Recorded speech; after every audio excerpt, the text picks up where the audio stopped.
drops down a little on the weekends, which I guess makes sense because, you know, most of us work a traditional work week of Monday through Friday. And that data here kind of supports what our officers were saying when we did the speed grant. When we did target 19 in Westmount last year, and it was during the times when we didn't have rush hour. It was a little, the officers were in a better position to make some stops, but majority of the time it was hard just because of the sheer number of volume of vehicles. And the speeds just weren't there for the officers at that point in time. And like I said, we had such an issue on the C19, and that's where we then diverted our resources.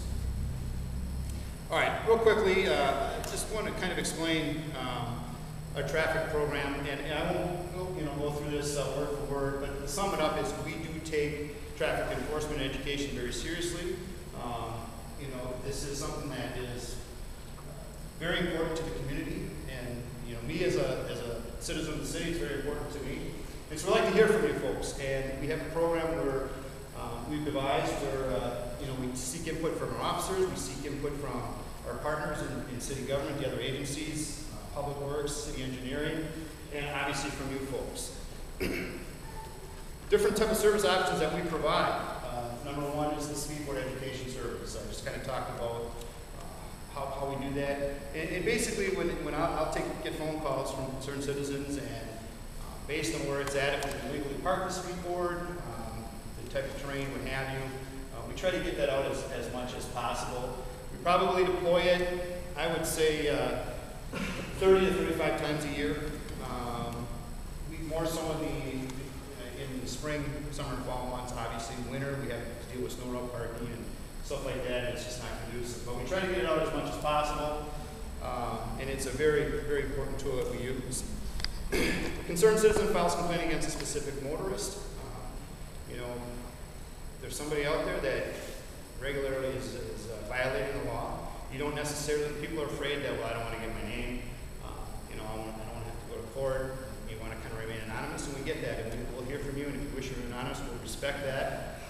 What we'll try to do then is we'll try to get an officer in that area if we can, and the chief mentioned we've got other resources and other things that we have to do, but we'll try as much as possible to get out there and try to duplicate the behavior, observe the same type of behavior that's being talked about, and if we can, we'll make a stop and hopefully alleviate the problem. General enforcement priority, again, not everything that's traffic related is speed related. We get a lot of calls about folks not stopping at complete at stop signs, or merging unsafely, failing to use right of way. A lot of those different type of complaints, and we'll take those in. And again, a lot of times it comes on a first come first served basis, but sometimes there's a priority based on the situation, and that's where we'll direct our officers to go. When they have the undirected patrol time, and we want to dedicate some resources to traffic, that's where we will send them based on the data, where the complaints are coming from. Citizen Speed Watch. You've seen the signs. In fact, this May we just had a kickoff speed campaign. A bunch of the area communities that we're involved in, working through some of the schools and American Family Insurance. We also have our own slow down speed signs. If people want to get those, I'll give you my name and phone number at the end of this.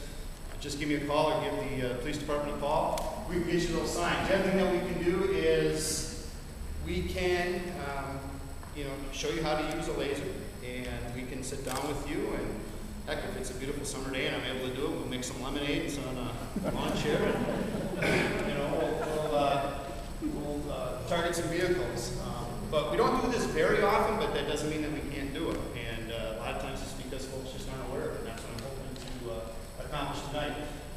But a lot of that what we'll do is, folks will write down plates, and we'll send out warning letters to the registered owners of the vehicles. And I can deal with the phone calls that come afterwards. Well, that wasn't me driving. I don't know what they're talking about. And that's fine. The whole point of that is just to, make people aware. You've got concerned citizens in the community that do not appreciate speeding in their neighborhoods, and we're out there, they're out there, and hopefully the word gets out. It's not us, it's the folks in the community that are watching, and the word gets out, and that's what we want. And then we also offer our ride-along program. Hey, I want to see what's going on in my neighborhood, maybe from a police perspective, and we certainly encourage, give us a call, and we will certainly schedule time to get you guys set up with one of our officers. So that's just kind of an overview of what we do. I encourage you to write down my name and phone number.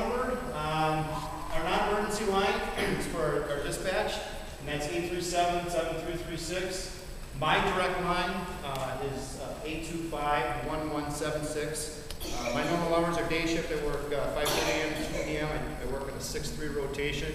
So there's times that we'll call, and I'm on my off days. Just leave a voicemail, and I will not hesitate to give you a call when I get back. Myself and the chief will leave some business cards back here too.